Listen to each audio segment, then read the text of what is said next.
2岁男童恩恩确诊病逝，恩恩爸续追延误就医真相，始终要不到的消防跟医院横向联系音档终于曝光。我这边是新北消防局，我想请问一下，就是有民众啊，他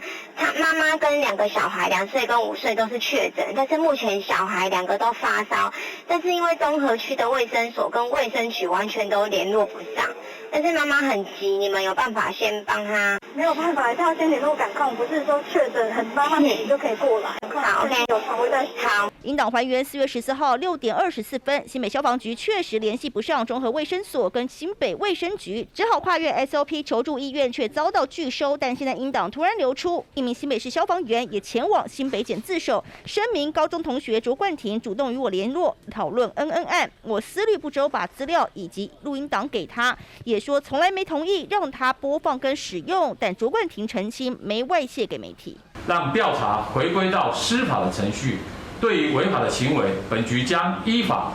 提出告诉。新北消防局表示，虽然流出的消防员涉及泄密，但目前不会惩处。若未来有心人士有其他违法行为，将会提告。恩恩爸爆出案外案，新北市长侯友宜指责公布录音档不可取，但恩恩爸喊话别摆错重点。有人刻意借特定的事件，